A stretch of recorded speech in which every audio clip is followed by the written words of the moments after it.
लेकिन प्रधानमंत्री के पास झूठ का वो ढोलक है जो कभी भी बज सकता है और किसी भी धुन पर बज सकता है। 9,94,000 करोड़ का कौन सा गणित है? देश गरीब हो रहा है और एक आदमी अमीर हो रहा है। जब आपके मुस्कुराने का वक्त आता है, सरकार उसे टाइट करके आपका गला घोंट देती है। सभी खाप चौधरी, सम्मानित थानेदार और पिछले 6 दिनों से लगातार अपने हक की लड़ाई लड़ रहे मेरे किसान भाइयों, पेमेंट का मुद्दा जरूर है, मुद्दा भी बड़ा है, बात करने के लिए आए भी है और सुलझेगा भी जरूर।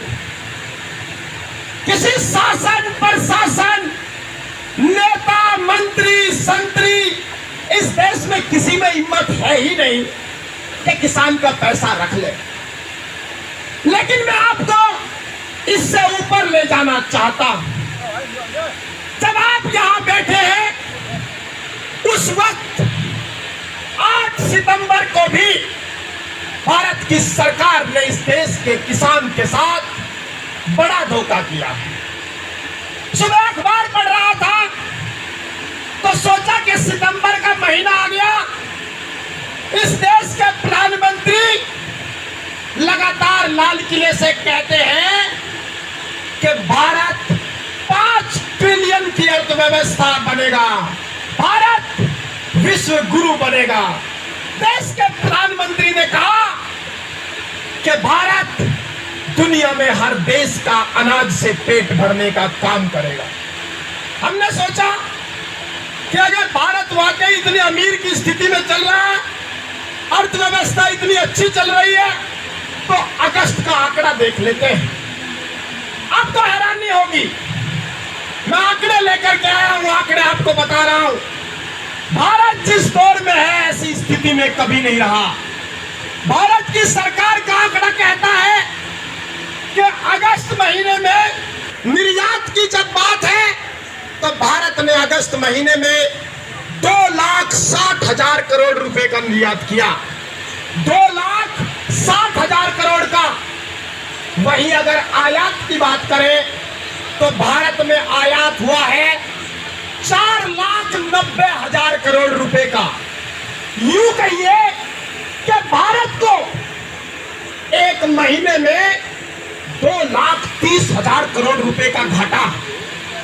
इतने बड़े घाटे के साथ देश की अर्थव्यवस्था आगे बढ़ रही है, लेकिन प्रधानमंत्री के पास झूठ का वो ढोलक है जो कभी भी बज सकता है और किसी भी धुन पर बज सकता है। हमने कहा अगर एक महीने में 2,30,000 करोड़ का घाटा हुआ तो पिछले 5 महीने का भी चेक कर लेते हैं। आपको जानकर के हैरानी होगी, अप्रैल से लेकर के अगस्त तक इस देश में 9,94,000 करोड़ रुपए का घाटा है। 9,94,000 करोड़ का। इसके बावजूद सरकार उद्योगपतियों को लोन दे रही है। इसके बावजूद सरकार ने पिछले 5 साल में 4.5 लाख करोड़ रुपए उद्योगपतियों के माफ किए। अगर इस देश में हर महीने 2-2.5 लाख करोड़ का घाटा हो रहा है तो कौन सी अर्थव्यवस्था का गणित है कि प्रधानमंत्री उद्योगपतियों को लोन दे रहे हैं? कौन सा गणित है कि भारत गरीबी में नाइजीरिया को भी पिछाड़ गया? मेरी बात को गौर से सुनना, भारत गरीबी में नाइजीरिया को पछाड़ गया और अडानी गेट्स को पछाड़ गया। कौन सा गणित है? देश गरीब हो रहा है और एक आदमी अमीर हो रहा है। इसी खेल को समझना होगा, यहीं से आपके साथ छल हो रहा है। अब मुद्दे पर आता हूं जी। मुद्दे पर भारत की सरकार कहती है कि दुनिया के किसी भी देश को अगर ये जानना हो कि वो सक्षम है तो नहीं, 10 चीजों पर बात करनी होती है। 10 चीजों पर। कौन कौन सी 10 चीजें हैं? 10 चीजों में आता है गेहूं, चावल, आलू, प्याज, नमक, तेल, कच्ची लकड़ी और पानी। ये 10 चीजें हैं जो किसी भी देश को भूखा मरने से रोकती है। आपको मैं बता दूं, फरवरी महीने से यूक्रेन और रूस के बीच में युद्ध चल रहा है, युद्ध। किसी फोटो स्टेट वाले की दुकान पर चले जाओ, उसने फोटो स्टेट के पैसे बढ़ा दिए, उससे पूछो क्यों बढ़ाए, वो कहेगा जी पेपर महंगा हो गया क्योंकि रूस और यूक्रेन की लड़ाई चल रही है। प्रधानमंत्री से सवाल किया पेट्रोल महंगा क्यों है, डीजल महंगा क्यों है, सरकार ने कहा रूस और यूक्रेन की लड़ाई चल रही है इसीलिए तेल महंगा हो गया। मैं आपको बताना चाहता हूं, इस देश की सरकार ने जिस वक्त दुनिया में अनाज की डिमांड बढ़ रही थी, जिस वक्त दुनिया में भुखमरी बढ़ रही थी, जिस वक्त दुनिया में चावल की डिमांड बढ़ रही थी क्योंकि युद्ध के हालात हैं, उस वक्त अनाज और चावल के निर्यात पर बैन लगा दिया। किसान के सामान को बाहर बेचने से रोक रहे हैं क्योंकि अगर किसान सामान को बाहर बेचेगा तो उसे महंगी कीमतें मिलेगी, महंगी कीमतें मिलेगी तो देश में भी उद्योगपतियों को महंगा गेहूं खरीदना पड़ेगा। सरकार उद्योगपतियों की वकील बन बैठी है। मैं आपसे पूछना चाहता हूं, अगर सरकार ये कहती है कि इस साल बारिश कम हुई, अनाज कम पैदा हुआ, अंतर्राष्ट्रीय स्तर पर अगर अनाज महंगा हो रहा है, क्या सरकार को आपको वो महंगी कीमत देने का हक है कि नहीं है? मैं आपसे पूछना चाहता हूं, आपने पसीने से अनाज उगाया, दुनिया अनाज के लिए तरस रही है, क्या आपका अनाज महंगा होना चाहिए कि नहीं होना चाहिए? दरअसल आपके गले में सरकार का फंदा है। जब आपके मुस्कुराने का वक्त आता है, सरकार उसे टाइट करके आपका गला घोट देती है। हम कहना चाहते हैं कि आप किसान की वस्तु बाजार भाव बिकेगी। ये धंधा इस देश में चलने वाला नहीं है कि आप जमीन को सर्किल रेट पर लेंगे, किसान की फसल का मुआवजा आप तय करेंगे, किसान उगाएगा और किसान इस फसल को तय करेगा। आपको इस बात को समझना होगा कि 8 सितंबर 3 दिन पहले सरकार ने कहा कि टूटे हुए चावल के निर्यात पर हम बैन लगा रहे हैं। भारत दुनिया में 40% चावल का निर्यात करता था।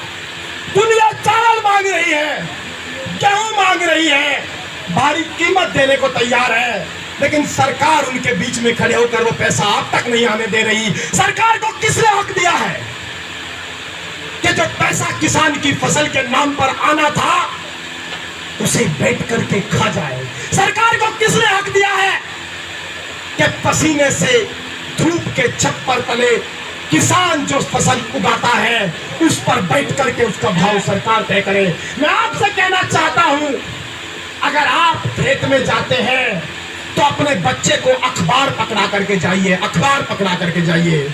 हिंदी के अखबारों में खबर नहीं छपती।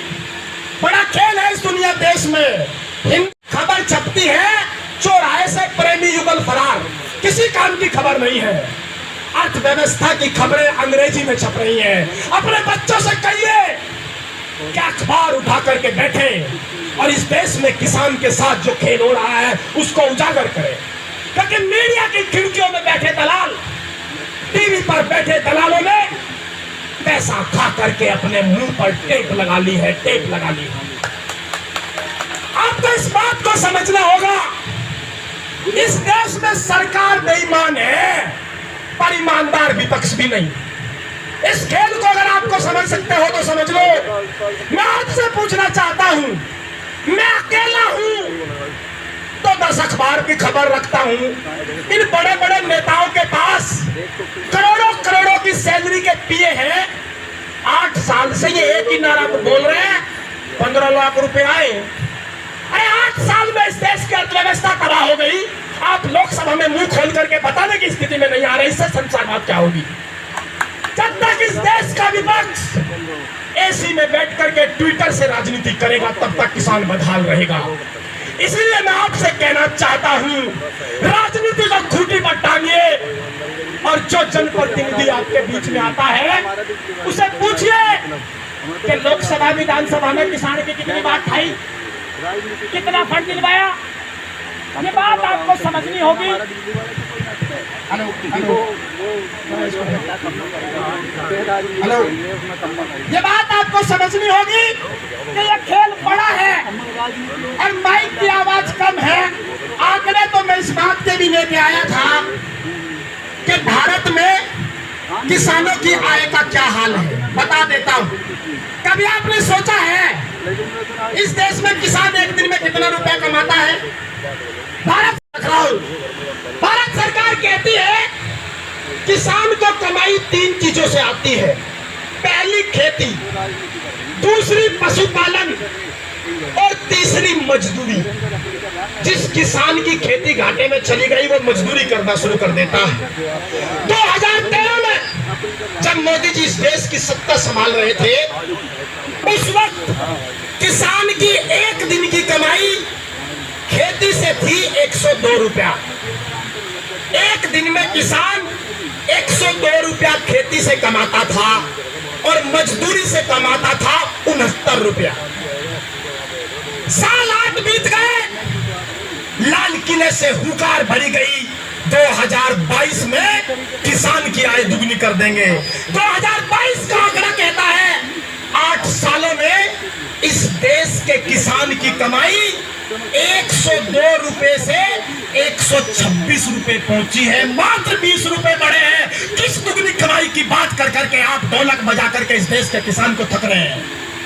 मैं आपसे एक ही बात कहता हूं, लाल बहादुर शास्त्री ने जो नारा जय किसान का लगाया था वो दिल से लगाया था। यहां लोग ढोलक की ताल पर जबान से झूठ बोल रहे हैं। इस झूठ को आपको पहचानना होगा। जब तक आप इस झूठ को नहीं पहचानेंगे, आपके साथ होने वाला खेल आपको बर्बादी की कगार पर ले जाएगा।